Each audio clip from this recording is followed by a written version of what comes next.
Hi, everyone. I'm Tristram Shapira. I'm here with... Danny Pudi. How are you guys? They can't answer, you idiot. Sorry. Joel McHale. Dan Harmon. Alex Rubens. Chris McKenna. I assume you're doing great. Who are you talking to?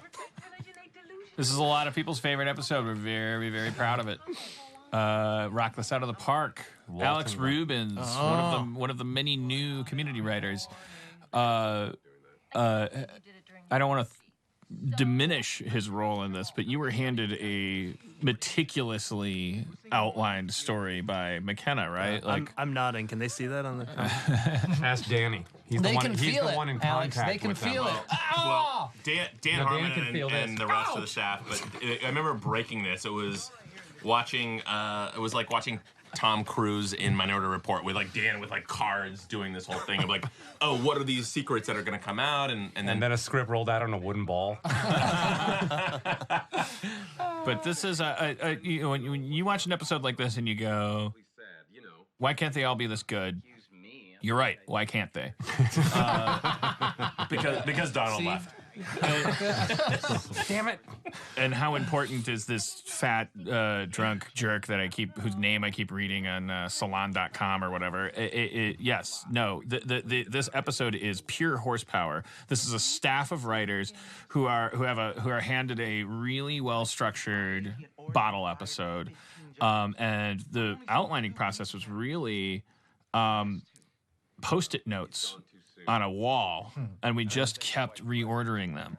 We just created a huge list of potential confessions, of truths that we could still learn about these people after knowing about them. But all of qualitative differences, if you remember. I mean, there were ones that were crimes against the group. Yes, crimes that would make the group judge them just because it's something icky to learn about them. Like, you know, he picks his nose and eats it. Then crimes against a specific other person.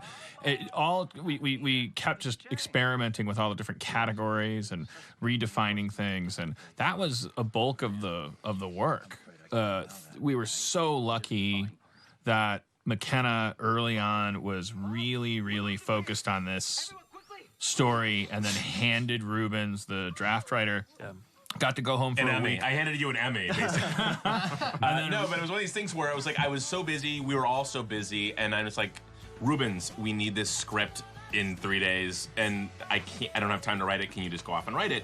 And Rubens did an incredible job, just like really filling in a lot of these details and turning it into a script. Yeah, Rubens came back with a draft that immediately made me flash back to the thing that it's a sequel to, the calligraphy episode, Megan Gans's first draft of that. It's like, this is ready to go. We just needs, punch up and a little bit of reshuffling. How great his draft was is that I started hearing from writers on other shows that somehow Sony had given drafts of his writer's draft to, saying, I heard you wrote they were telling me, oh, I heard you wrote the best episode ever. Oh, I'm like, no, first of all, I didn't write that draft, and Alex Rubens wrote it, and it's a writer's draft, and it's great, but we're going to make it even better. That immediately turned into me being accused of leaking the script. Oh my God. Yeah, because I was like, who's this profiting? Like, I'm coming into industry rumors. I hear 503 is the best television episode that's ever been written in television history. I'm like, well, who's behind that rumor? It's obviously the guy whose name is on the cover sheet.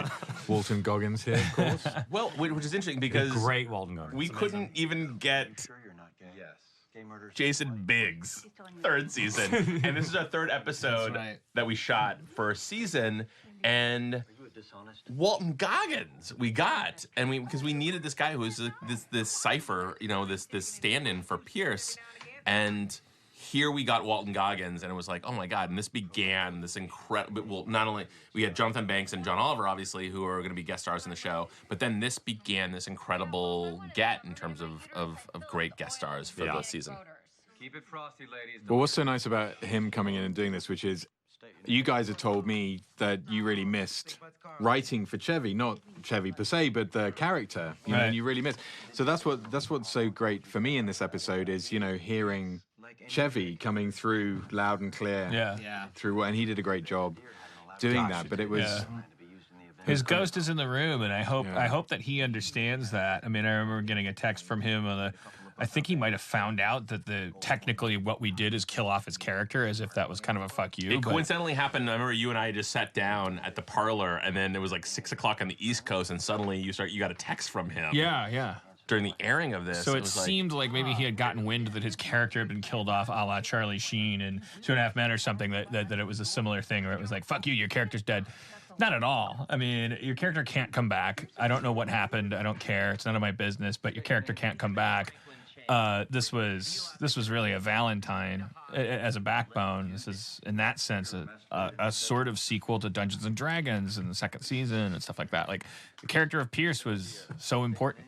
Yeah. This is Eric Cartman, Archie Bunker, mixed with a million other things. It's the guy that is so fucked up. Dr. Smith in Lost in Space, the guy that is so fucked up that he won't let the other characters get away with pretending they're not fucked up. And that is so important. Dan Harmon's dad, my dad, and that's why I think he was our favorite character to write for. Was like, oh God, we had this guy who was in our ear our entire lives. So I want to stress again, we'll eventually get around to talking about the actors and the directors, whatever the fuck they did in this episode. But I just, as I take breaths in, I just hear these lines, and I just am reminded of the fact that I don't remember writing any of the jokes in this episode. What I do remember is sitting down with 1,000 alts. This was Community running at its peak. Giving a structural draft to a room full of writers who actually got to behave the way television writers should get to in a sitcom, which is to function as a group, churn out no wrong answer, giant lists of alts. What did I hear earlier? I don't know. There's just all these one-liners in this thing, setups and punchlines that I was like, that's fucking brilliant. Okay, I'll pick that one. I'll pick that one. I'll pick that one. And the writing of this in terms of breaking it was the same way. It was like, let's come up with what are everyone's secrets? Like, what are Annie's secrets? What are everyone's secrets? And so we had this really fun thing where we were just pitching out all these crazy ideas, and we started just sort of molding it into an episode. Like, how does this like take us from here to there? And we can go through every character and go through these secrets. And let's begin. Yeah, and then this year especially, we did for the first time on Community, where we go, okay, we have a room that's running the rewrite, and we have another room that's a joke room, and we have these incredible writers writing absolute incredible one-liners, and we try to fit as many as possible into this episode, into the storytelling of this episode. So, but when we read this in the for the table read, it was one of those things where when we read it, I remember being there down, and it was like the scripts were on fire, and we walked out, and after season 4, we'd walk out in a depressed panic. They're all lying. We all know that, you judge. Then you walked out of this one, and it was like after seeing Back to the Future for the first time, and you just want to skip down the road, and it was just I thought you liked Back to the Future 3 better. I don't know. You were really lauding that in the last commentary. Well, that was about a flying train. It was an analogy. Back to the Future 2 is terrific. 3, blah. I will also say a hero of this episode is Tristram, because we told him basically, you need to shoot this in 3 days because we have a monster coming called Hot Lava. And amazingly, he shot this. I think it was like, it was scheduled for 4 days, and you were able to shoot it in less than 3.5. Yeah. Hero. But it was great. But everybody was on. It was in our study room. We moved really quickly in there, and Without the boxes. cast of being without boxes, yeah.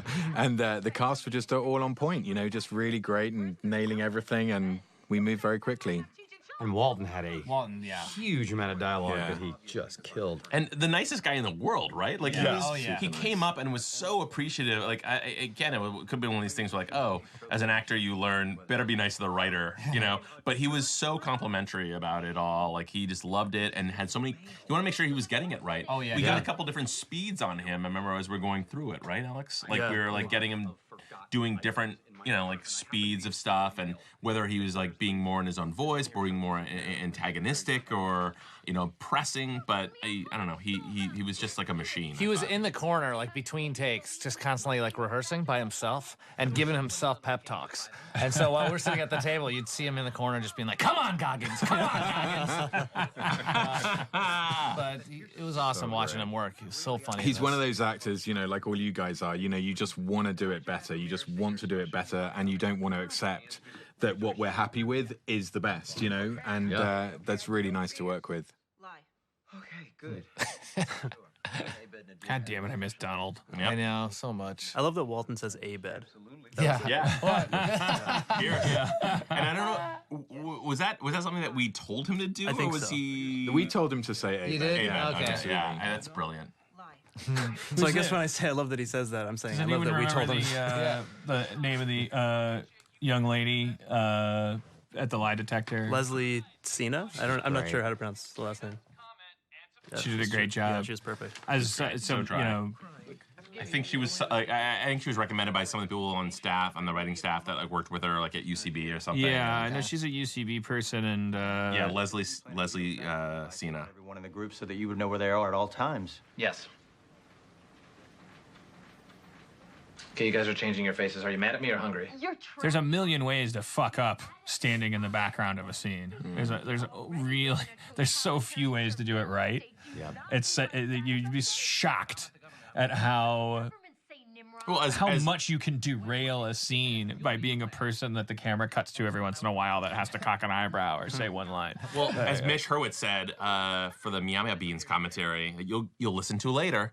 He's like, yeah, it's a million ways that background actors, and I'm not calling them background actors, but like there's a million ways that they can just screw everything up, and like, oh, you're really leaning into this joke, and you're overplaying it. And It's too much ownership. I'm getting married, so I'm watching this show, 4 Weddings. My fiance is watching, and one of the couples had a puppet that they wanted to get married with because they had a little inside joke about a puppet. So they gave the puppet to the priest.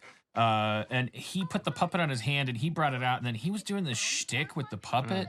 And it was like, you're fucking up the puppet thing, man. The puppet thing is like our joke. It's about how we love each other, and like it's an inside joke. And you being funny, like the idea that you're a priest with a puppet on your hand.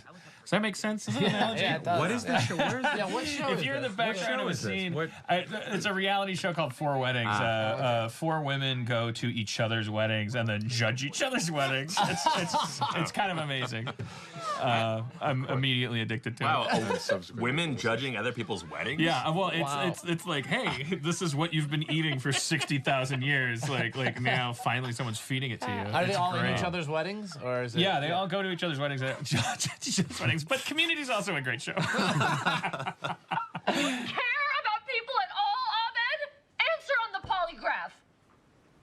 Jeff made me apply for handicap parking so he can get a better spot. Britta's the one that invited Garrett to Annie's So birthday. what did it feel like though, like when you guys were shooting this episode, Joel and Danny? It was awesome. I mean, the thing what Joel said is like this was still early in the season, so it was so exciting and refreshing. Was it the second script we read? It was a third. I think it's. It was the. It was third. It was third. It was after Intro to Teaching, Do this to us. Okay. right? Yeah. It was third. Third. God dang. Dang it. This was an important discovery structurally, was that they start interrogating each other. Yeah. That's what I just realized. And then That's I'll the midpoint. had to write backwards from that point where he says, "Mr. Hawthorne hasn't asked a question in some time." Yeah. There was a lightning bolt on the writers' room that was. Masturbated I masturbated everywhere. Everywhere! That was the introduction of our Gary Oldman runner, which just happened to continue. One of my few regrets is that we didn't have every single cast member at some point Absolutely. do a Gary Oldman. Watching Ken practice that bit was delightful. Thank you guys for that. Rubens, when you were sitting at home in your underwear writing the first draft, After all these years. what'd you do? What'd you smoke, man? What were you smoking? I was in the office in my underwear. I was smoking a protein shake. I know we passed it a while ago, but I love the idea that Abed had put Oh, I know. The trackers Trackers on devices. everyone. I love that idea so much. So I remember like when I was like sending you off going, hey, by the way, we could probably see his screen and we should probably see something. It was just like one of those things that was probably Oh my God. like we could dig a whole episode out of that one little kernel of I want to idea. fucking cry laughing when at the idea of he's like, what's this other dot? Yeah, that's weird. That's why you were standing close to the coffin. Yeah. Well, he's not using it anymore. Like, and it's like I fucking love that character so much. It's Like, so great when people are sitting there at the funeral thinking that Abed's really affected by. that he's starting to experiment with Pinocchio syndrome, you know? Like, oh, you want to be like a little boy? No, I want to perfect the art of keeping track of my friends. I want to know where you people are and why you do what you do so that I can stop disappointing you all the time with my wiring. I love... Donald and Danny, how did you guys use your sadness or whatever emotion it was about losing Donald in this episode? You know, Go ahead. I think we channeled it through our high fives like we always do. I mean, I think the nice thing was that having the commentary about Pierce, you know, and obviously the lava and the sperm, which we'll get to. It made it really kind of like a nice goodbye to Chevy, I guess, before we had to say goodbye to Donald. It was kind of a nice way to resolve one part of this whole relationship. Because as Donald and Danny, too, that was a big part of the show, sitting next to Chevy all the time, too. And so this is a nice way to kind of, you know, close that chapter before we had to. How many episodes did you guys do without him after whatever happened in season 4? I think it was 2 maybe. It was towards the end of the year. Okay. Yeah. So And one of them was the puppet episode, so he wasn't. right. He was never. You were never A- gonna. in the AV Club. Hey, am I right? So am I basically- right to say that everybody was pretty surprised that the sperm actually made it into the television program? I Yeah, feel like there were for several sure. drafts. That's a where- great example of us Did just... they ever give a note? I don't think they I ever. don't think they ever No. give a note on it. It's so weird because you can't show a boob and you can't show... It's like this is something that maybe kids shouldn't be hearing over and over again. Yeah, I know. we couldn't we couldn't show a gun one time in a drawer. I think. Remember that episode? Yeah. The weird like lines that S&P has to draw. It's not their fault. They're just continuing a momentum, and it's our job as writers to keep continually nudging them. But I never thought this would be my job. That was the bottle of To have scotch from someone Jeff. unload vials of sperm. I just like that I had a delivery. I think Bridget called me at home. Was like, "Hey, there's a delivery here for you." I go to open this box. It's from Dan and Chris, and it's the spermis. And My I favorite. never My told favorite. anyone. You know, there's a number, a big long number at the beginning of that. You know what that number is? no. The number of words that we wrote the entire season. Really? Yeah, 13 scripts of words. Wow. Oh, that's right. It's Because like we had 77,000 or whatever. I had one of the. Please tell me that you made an intern count that and not a computer. Yeah, no, absolutely. as the writer's assistant, he compiled a report. What was the big thrust of that? It had something. Was there an important like? We had him compile this spreadsheet about. Oh, I should tweet that because there's this thing. It's called a world. It's a word cloud of the 100 most used words in every script of the season, and the one and it's all by shape, like the size. I think or there's all these ones where like, oh, that's weird. It's like new or Humanity. Help me. Yeah. So that bottle of scotch is then the bottle of scotch that Jeff will drink along with his Korean youth pills that will plummet him into a toxic shock coma for the G.I. Jeff episode. Speaking of sperm, when this aired, I was like, this is the show that's on after Access Hollywood. Access Hollywood goes right into this. And I know, and I think we build off of it a little, right? So there is something to be proud of. Mario Lopez into this. Our props department had to keep that. Oh man, They that did a smoke great coming. They job. did an amazing, Keep and that the lava lamp too. They had to keep those balls moving. Oh, by the way, that tiara they could not find because all the props were given away after fourth season or something to save money. They had to find a look-alike. Yeah, along with most of the dioramas, everything. Yeah. I would have taken all of them. I would have taken every diorama we ever made. Now they're in a landfill. Rhonda, the prop master, was gone for season 4, as was I. When I came back, I was like, I need Rhonda to come back. Then we went. Let me a just horrible day. We went into the soundstage and looked at everything that had been that was left. Yeah, this like after a flood or something. this tag, Joel. I remember Joel was the first one who showed it to me. Just show me the text to this, and I was laughing so hard. This whole idea, I remember it tickled whoever came up with it in the writers' room. Like everyone jumped on board immediately, and everyone was like, "Oh my god, yeah, this is gonna be the funniest thing ever." This stoic character who becomes this obnoxious. Well, and the drunk. reveal of how Pierce died. Yes. Yeah. Both things happening at once was Walter was amazing in this. And I remember Dan came down and saw the read-through of this. Was like, oh no, they have to be really uncomfortably close in a booth. Yeah, we had to change the booth. So they cramped everyone in. And I almost didn't say it, but I was like, they had a long day and they were in a foul mood. I think I remember like when we were shooting this, and it was like, just let the tag go, just let them be comfortable and let them whatever. But and then you see the dailies and you go, holy shit, these troopers! Like, look at them, like they're. It takes a lot of joy and pride to look that miserable on camera. But, they're not just being miserable.